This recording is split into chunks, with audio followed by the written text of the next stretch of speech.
સમસ્ત ગુજરાતના ક્ષત્રિય ઠાકોર સમાજને અને સમગ્ર ગુજરાતની શિક્ષણ પ્રેમી જનતાને સદારામ સેવા સમિતિ ગુજરાત વતીથી આપ સૌની જય સદારામ, જય દ્વારકાધીશ, જય માતા.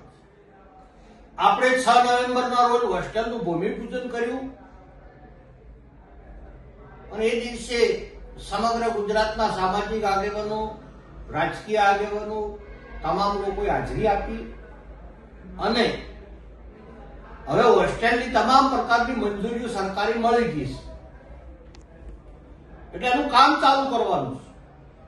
2-3 દિવસમાં બિલ્ડિંગ બનાવવા માટે પાણીની જરૂરિયાત પડે એટલે સૌથી પહેલા બોર બનાવવાનો છે. એટલે ઘણા બધા બોર બનાવવાવાળા મિત્રો હાથે વિચાર વિમર્શ ચાલે છે અને તાત્કાલિક બોર બનાવવાનો છે.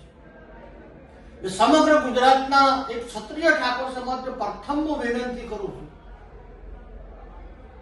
કે રાજકીય કાવા દાવા, પાર્ટી મતભેદ બધું સાઈડમાં મૂકી અને આ ગુજરાતનો ક્ષત્રિય સમાજની ક્રાંતિ કરવી હોય તો તમામ નાના મોટા ગુણ દોષના નિર્ણય બાજુ મૂકી દીકરીઓમાં 100% શિક્ષણ લાવવું પડે. એટલે હોસ્ટેલનું કામ સારી રીતે થાય અને જલ્દીમાં જલ્દી પૂર્ણ થાય એટલે આજે કામની વહેંચણી કરવામાં આવે છે. આપણા સૌથી મોટા દોનેશ્વરી બાબાભાઈ ભરવાડ છે, જેમની પ્લોટ ખરીદ્યા છે, એમને આપણે રાષ્ટ્રીય અધ્યક્ષ બનાવ્યા સદારામ સેવા સમિતિ. બીજા નંબરના આપણા દાતા છે મહેશભાઈ ઠાકોર, ખોડિયાર ગ્રુપ અમદાવાદ, એ રાષ્ટ્રીય વાઇસ ચેરમેન છે. અને એવી જ રીતે આખી ટીમની વરણી કરી કામની વહેંચણી કરવાની છે અલગ અલગ. તો આજ તારીખના રોજ આ ફેસબુક લાઈવના માધ્યમથી બાબાભાઈ ભરવાડ રાષ્ટ્રીય ચેરમેન, મહેશભાઈ ઠાકોર વાઇસ ચેરમેન રાષ્ટ્રીય, વિનયસિંહ ઝાલાસુ સર કન્વીનર, ડોક્ટર મનોજભાઈ ઠાકોર કન્વીનર, મંગાજી પનાજી ઠાકોર કન્વીનર, હું નવગણજી ઠાકોર પણ કન્વીનર. આવી રીતે આપણી આ 4 જણની અને 2 રાષ્ટ્રીય હોદ્દેદાર 6 જણની ટીમ બનાવી છે. ઓનું ફંડ ભેગું કરવું, અલગ અલગ જગ્યાએ ટૂરમાં જવું, લોકોની મુલાકાત લેવી અને સારી રીતે કામ હોસ્ટેલનું પૂર્ણ થાય, જલ્દી પૂરું થાય, આવી રીતે એક કામ માટે દરેક સમિતિઓ બનાવવાની છે. અને એ સમિતિના માધ્યમથી દરેકને ભાગે પડતું કામ વેચી આપવાનું છે. 10 કામ હોય 10 જણા વેચી લે તો ઝડપી થઈ જાય. એવી રીતે આખી સમાજને સદારામ સેવા સમિતિનો પ્રથમથી એક પાયો છે, પ્રથમથી એક વિઝન છે અને પ્રથમથી એક ગોલ નક્કી કરેલો છે કે આપણી સદારામ સેવા સમિતિ એ પૂજ્ય સદારામ બાપુના વિચારોથી રચના કરવામાં આવી છે. એટલે સૌથી પહેલા તો 75% ક્ષત્રિય સમાજની દીકરીઓ અને 25% સર્વ સમાજની દીકરીઓ આવું પહેલાથી નક્કી કર્યું. પછી ઠાકોર સમાજનું હકું, વાલું, હકપણ, ગોળ, પ્રથા હોની રીતે જેમ હોય તેમ, પણ શિક્ષણની બાબતમાં આખો એક ક્ષત્રિય સમાજ એક થઈને દીકરીઓમાં 100% શિક્ષણ લાવે આવું પહેલાથી આપણે પાયા નક્કી કર્યું છે. એટલે બાબાભાઈ ભરવાડ, મહેશભાઈ ઠાકોર, વિનયસિંહ ઝાલાસુ સર આપણા મંગાજી દર મહિને ભાડું ભરે છે, લાઇબ્રેરીનું લાઇટ બિલ ભરે છે. મનોજભાઈ એમના ધર્મપત્નીના નામે, તેમના નામે 50 લાખ રૂપિયા લોન કરી છે.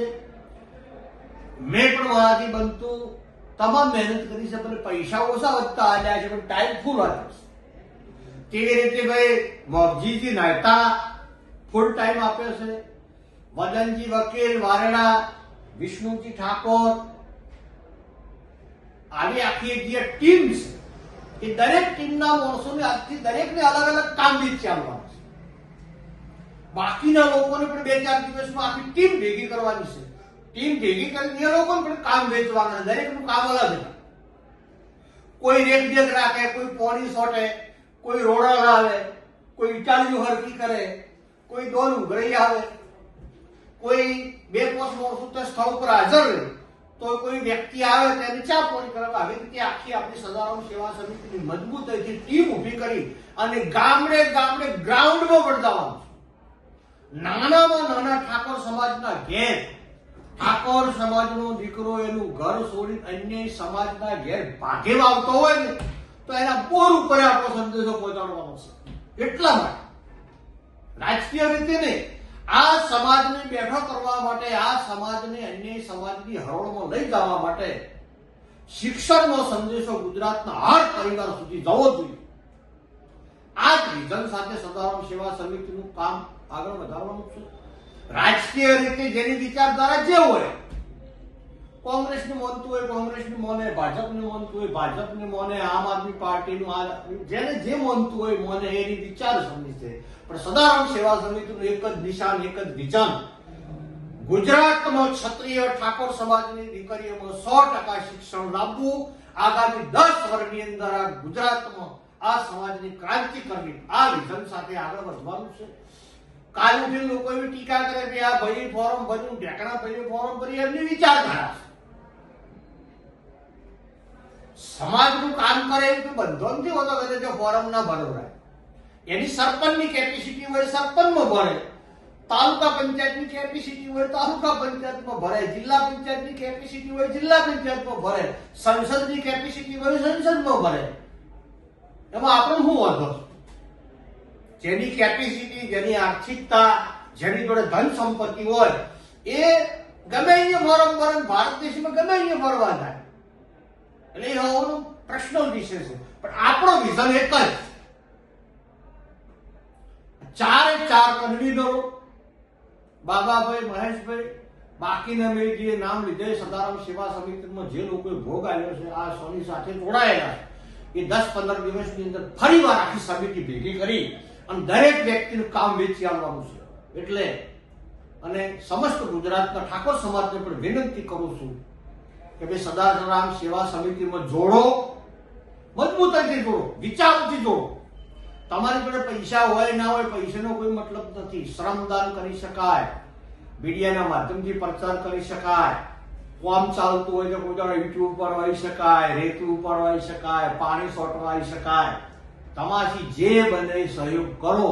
અને અમારી એવી વિનંતી છે કે દીકરીઓમાં 100% શિક્ષણ લાવવું. દીકરીઓની વારંવાર ઓફિસે રિક્વેસ્ટ આવે છે, કોઈ દીકરી MBBS કરતી હોય, કોઈ દીકરી નર્સિંગ કરતી હોય, કોઈ દીકરીને વિદેશ જવું હોય, તો આ બધા માટે પૈસા આપણે જોઈશી. એટલે પૈસા સંપૂર્ણ ભેળા કરી, બેંક બેલેન્સ મજબૂત કરી અને 100% શિક્ષણનું કામ આગળ વધારીએ. આવો આપણે સૌ સાથે મળી ગુજરાતમાં સમરસતાના વાવેતર કરી અને હર પરિવાર સુધી સદારામ બાપુની વિચારધારા મોકલી આપી અને ગુજરાતમાં ઠાકોર સમાજની દીકરીઓમાં 100% શિક્ષણ લાવીએ. સૌને જય દ્વારકાધીશ, જય સદારામ, જય માતાજી, બોલો સદારામ બાપુની જય, જય દ્વારકાધીશ, જય દ્વારકા.